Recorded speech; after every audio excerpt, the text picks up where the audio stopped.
Утрински стихови од Библијата. 15 октомври.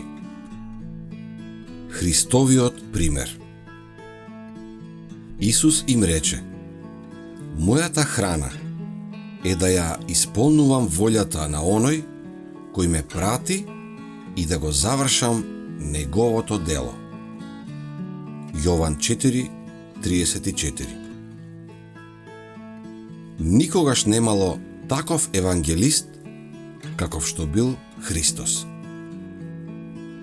Тој бил величеството на небото, но се понизил себе си, земајќи ја нашата природа, за да може да им прииде на луѓето онаму каде што тие се наоѓале.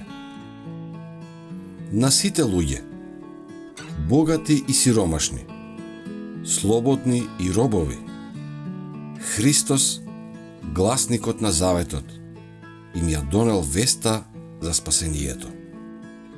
Неговата популарност како големиот исцелител се проширила по цела Палестина. Болните доаѓале во местата низ кои тој требало да помине, за да можат да побараат помош од него. Таму исто така доаѓале и мнозина што биле желни да ги чујат неговите зборови и да примат допир од неговата рака. Така тој одел од град во град, од место во место, проповедајќи го Евангелието и исцелувајќи ги болните. Царот на славата во понизната наметка на човештвото. Тој присуствувал на големите годишни празници на народот и на мноштвото занесено во надворешните церемонии.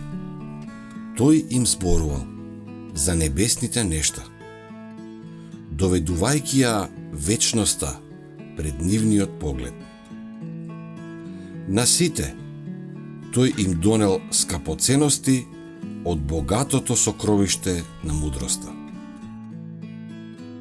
Тој им зборувал со јазик толку едноставен, што не можеле да не го разберат.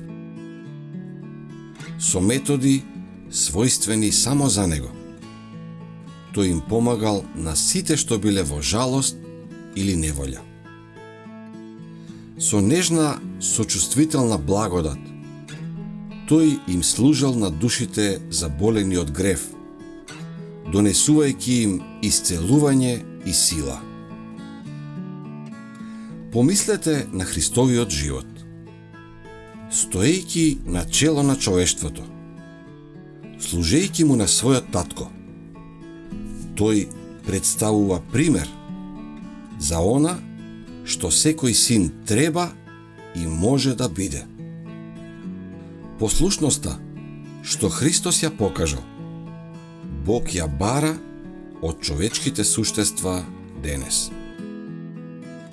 Тој му служел на својот татко со љубов, со радосна подготвеност и слободно. Христос ниту една жртва не ја сметал за премногу голема, ниту еден напор за премногу тежок, со цел да го изврши делото што дошол да го направи.